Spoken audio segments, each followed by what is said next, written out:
সর্বসময় কি শুনছে? মুরলি কাঁদে রাধে রাধে বলি, মুরলি কাঁদে রাধে রাধে বলি, শ্যাম সুন্দর হাসে নয়ন জলে, শ্যাম সুন্দর হাসে নয়ন জলে, রাধে রাধে বলে মুরলি কাঁদে রাধে রাধে বলে মুরলি কাঁদে।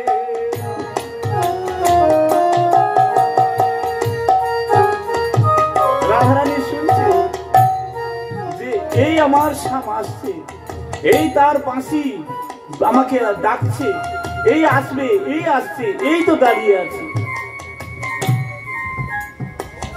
দেখো যমুনা জলে শূন্য তরণী দোলে, শূন্য ঝুলে ঝুলা নিপতরু বলে, দেখো যমুনা জলে শূন্য তরণী দোলে, শূন্য ঝুলে ঝুলা নিপতরু তলে, রাধে রাধে বলে মুরলি কাঁদে রাধে রাধে বলে মুরলি কাঁদে রাধে রাধে বলে, শ্যাম সুন্দর হাসে নয়ন জলে, শ্যাম সুন্দর হাসে নয়ন জলে, রাধে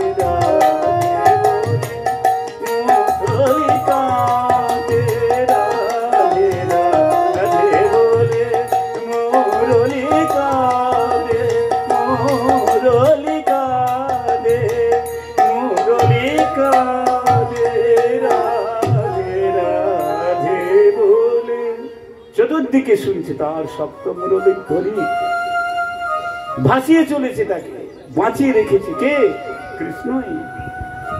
কৃষ্ণ আমার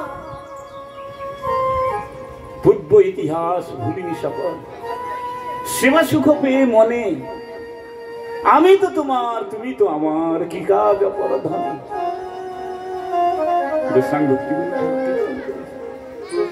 কিন্তু এই যে সেবা আমরা করছি, এই সেবা সুখ পেয়ে আমরা ইতিহাসটা ভুলতে পেরেছি কি? ভুলতে পারি না। কেন পারি না? আমাদের হৃদয়ে সেই শান্ত স্থির গদাবৃত ভগবান বসবাস করেনি, রাখতে পারেনি। প্রভুপাদ বলছে, অপ্রাকৃত কৃষ্ণের চিন্ময় রূপ হৃদয়ে প্রকাশিত না হওয়া পর্যন্ত কীর্তন কখনো সুষ্ঠুভাবে সম্পাদন হতে পারে না। অতত্ত্বজ্ঞ ব্যক্তির কোন বস্তু কৃষ্ণ গ্রহণ করে না। সেই জন্য আমরা তত্ত্বকে ধারণ করিনি, ধারণ করার চেষ্টা করিনি, বুঝতে চেষ্টা করিনি। সর্বসময় কৃষ্ণের দিকে মুখ ফিরিয়ে আছে, সব সময় কৃষ্ণের থেকে মুখটা ফিরিয়ে আছে। দেহবৃক্ষে দুটি পাখি, একটা জীবাত্মা, একটা পরমাত্মা। পরমাত্মা ভগবান সাক্ষী স্বরূপে জীবকে চেতন দিয়ে, চেতনা দিয়ে তাকে সুন্দর মতো তার মতো গড়ে তুলছে। আর জীবাত্মা সেই পরমানন্দ ভগবানকে মুখ ফিরিয়ে আছে, দেখে না, বলছে কি ভগবান নাই, তার হৃদয়ে বসে আছে, কিন্তু সে তাকে দেখতে পাচ্ছে না। মৃগনাগির কস্তুরীর গন্ধে উন্মত্ত হরিণী সারা বন ছুটে বিচরণ করছে, খুঁজছে যে গন্ধটা কোথায়, কিন্তু সে জানে না সেই অপূর্ব সুগন্ধ তার নাভি দেশেই রয়েছে, সেটা তার অধিকৃত সম্পদ। সেজন্য ভগবানকে খুঁজছি আমরা, কোথায় ভগবান, কোথা কৃষ্ণ, কোথা কৃষ্ণ, কোথা ভগবান, কিন্তু জানে না যে সে ভগবান বাসুদেব স্বয়ং সাক্ষাৎ তার হৃদয় মন্দিরেই বসে আছে, কিন্তু সে বুঝছে না। কি অন্তরে তুমি আছো চিরদিন, ও গো অন্তর জামি, অন্তরে তুমি আছো চিরদিন, ও গো অন্তর জামি। বাহিরে বৃথা তব খুঁজিতা, পাই না তোমারে আমি, ও গো অন্তর জামি। অন্তরে তুমি আছো চিরদিন, ও গো অন্তর জামি। বাহিরে বিধায় তব খুঁজিতায়, বাহিরে বিধায় আমি খুঁজিতায়, পাই না তোমারে আমি,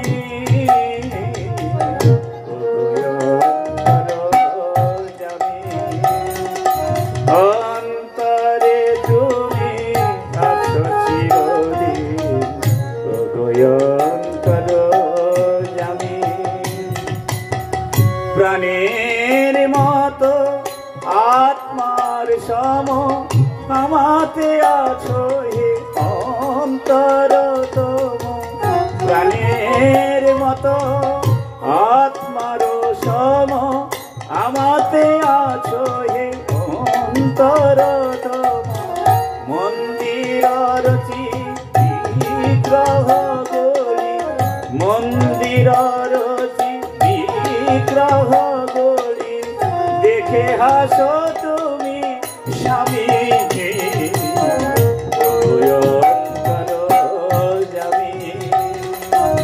অন্তরে তুমি আছো চিরদিন,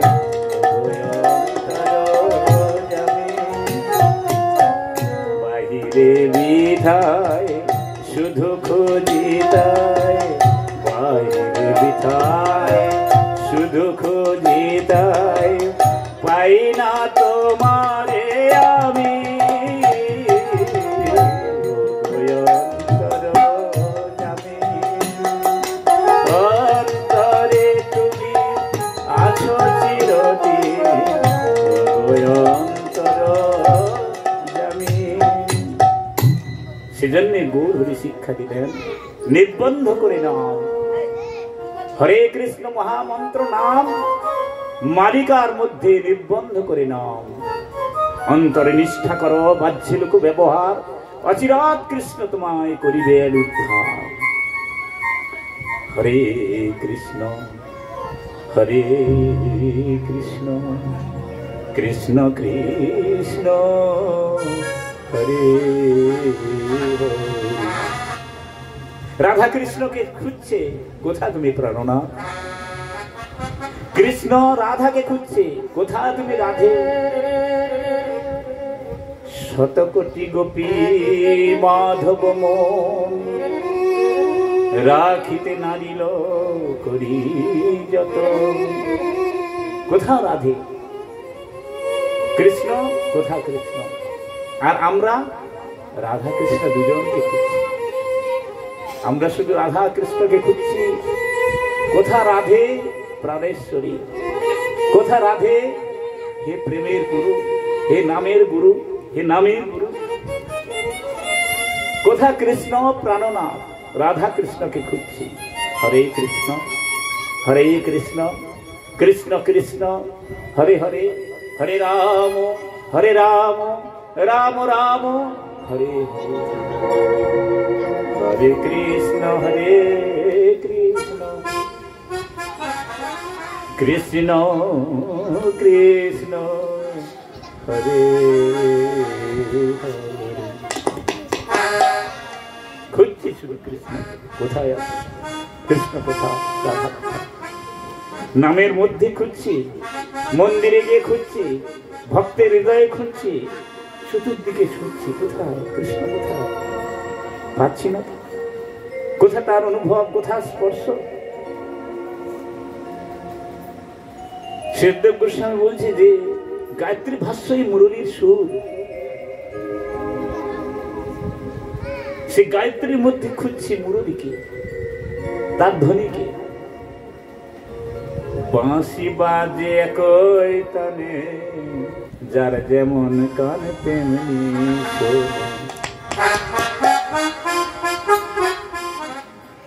অদ্যাবধি গৌর রায়, অদ্যাবধি সেই লীলা করে গৌর রায়। কোন কোন ভাগ্য মানে দেখিবারে পায়, বুঝিবারে পায়। সেই জন্য গৌর হরি সেখানে রাধা কৃষ্ণের মাধুর্য প্রেম, মণ্ডিত প্রেমকে, উজ্জ্বল উন্নত রসকে জগতে পাত্র অপাত্র না বিচার করে, দেও অদেও না বিচার করে ফিরিয়েছিল। যারে দেখে তারে কহে দন্তে তৃণ ধরি,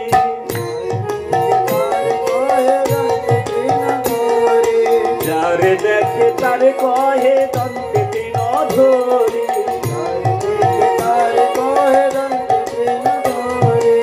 আমারে কি নিয়ালো ভজ গৌর হরি, আমারে কি নিয়ালো ভজ গৌর হরি, আমারে কি হাততালি, আমারে কি নিয়ালো ভজ গৌর হরি, আমারে কি নিয়ালো ভজ গৌর হরি। তাই যারে দেখে তারে কহে দন্তে তৃণ ধরি,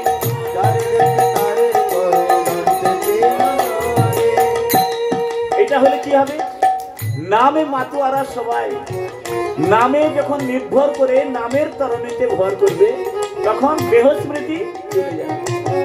কি পাটা খুব ব্যথা ছিল, কিন্তু সাধু সন্ন্যাসী ভক্তগণ এত সুন্দর নৃত্য করছে, পায়ে ব্যথা কখন চলে গেছে সেটা আমার নৃত্য। এত বলি নিত্যানন্দ ঘুমে গড়ি যায়,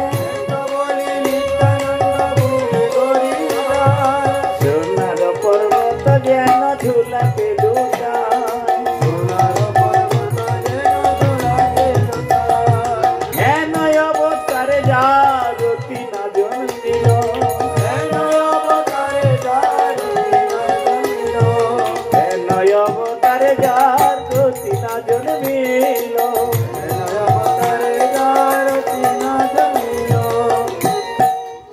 কি শিক্ষা দিল? যে রাধারানীকে কোথায় পাবি, রাধারানীকে কোথায় খুঁজবি, সে প্রেমময়ীকে কোথায় খুঁজবি, এখানেই সে রয়েছে। করো নিত্যানন্দ বলে ডাকি দুহাত তুলিয়া, হে জীব কর্ম জ্ঞান সংকট ছাড়িয়া, হে জীব কর্ম জ্ঞান সংকট ছাড়িয়া, সব ছাড়িয়া। যে প্রেম আমি তো দিব তার নাহি সম, সর্বদা বিমলানন্দ নাহি তার ভ্রম, সুখ লাগি চেষ্টা তব আমি তাহা দিব, তার বিনিময়ে আমি কিছুই না লইব। কষ্ট নাই ব্যয় নাই নাহি কো যাতনা, গৌরাঙ্গ বলিয়া নাচ নাহি কো ভাবনা, গৌরাঙ্গ বলিয়া নাচ নাহি কো ভাবনা। নিত্যানন্দ বলে ডাকি দুহাত তুলিয়া, এ জীব কর্ম জ্ঞান সংকট ছাড়িয়া, সমস্তকে ফেলে দাও পিছনে, দিয়ে দেহ স্মৃতিকে ভুলে যাও। কেন? তূর্ণং যথেত পথে যেন মৃত্যু যাব। এই দেহ পতন উন্মুখ, দিনে দিনে ক্ষয়ে ক্ষয়ে ক্ষয়ে ক্ষয়ে মৃত্যুর দিকে এগিয়ে যাচ্ছে। কখন চলে যাবে কেউ বলতে পারবে না। হ্যাঁ, কখন চলে যাবে? নলিনী জলগত জলমিব তরল, তদবি জীবন মতিশয় চপল। পদ্মপাতায় জলের মতো এই প্রাণটা। জগৎগুরু শঙ্করাচার্য বলছে নলিনী দলগত জলমিব তরল, তদবি জীবন অতিশয় চপল। শনমিয়া সজ্জন সঙ্গতি রেখা, ভবতি ভবর্ণব তরণেনু, ভজ গোবিন্দম ভজ গোবিন্দম গোবিন্দম ভজ মূঢ়। ভুলে যাও সব, সব নামের উপরে ভর করো। কি সব নাম করো, আর কোনো কিছু নয়। পূজা পাঠ দান ধ্যান যাগ যজ্ঞ তপস্যা নয়, নহি নহি নহি করিতে বল, এসব কোনো কিছু নেই। সেজন্য সেই যে রস, ভগবানের নাম রসকে আস্বাদন করছে, রাধারানীর মাধুর্য প্রেমের লীলা নিজে আস্বাদন করে জগৎকে দিয়েছে। দেহ স্মৃতি নাহি যার সংসার কূপ কাহাতা। এই যে আমরা ভজন করছি, এই জগতে বৈষ্ণব যে ভক্তির ভজন, এই যে সাধন, এই যে নাম সংকীর্তন আর অন্য সমস্ত সাধন ভজন, তারতম্য কি? শুদ্ধ ভক্তি রয়েছে, উজ্জ্বল উন্নত রস। যে ভক্তি ভাজন, যে ভক্তির সেবা না করলে জীব কোনোদিন কর্মফল থেকে মুক্ত পাবে না। কর্মারি নির্দহ ভক্তি ভাজন। এই যে সমস্ত জীব তার অনন্ত অনন্ত জনম, বিগত জন্মের কর্মফলের কর্মচক্রে, সে কারের চক্রে সে দলিত মুদিত হচ্ছে, রোগ শোক জরা ব্যাধিতে পুনঃ পুনঃ জন্ম মৃত্যুর আবর্তনে আসছে। সে থেকে মুক্তি পাবে কি করে? ভক্তি ব্যতীত মুক্তি হবে না। ভক্তি করলে সমস্ত কর্মফল একদম নিঃশেষ, দহন পুড়ে ছাই হয়ে যায়। সেই ভক্তিটা প্রয়োজন। একমাত্র শুদ্ধ বৈষ্ণবী সেই ভক্তি দেওয়ার মতো যথাযোগ্য পাত্র, তিনি ভক্তিরস পাত্র। সেই তার সঙ্গ করলে, তাকে আলিঙ্গন করলে, তাকে প্রণাম করলে, তাকে নমস্কার করলে, তার পূজা করলে, আরতি করলে ভক্তি হবে, ভক্তি প্রকাশ হবে। যদি না করে তাহলে ভক্তিটা ডুবে যাবে, চেপে যাবে, কামটা প্রকাশিত হবে। জগতে এত কামের প্রবলতা এসেছে আজ, যে একে অপরের প্রতি একবারে মোহ অন্ধ হয়ে পড়ে আছে, বিচার বুদ্ধি সমস্তকে হারিয়ে ফেলেছে।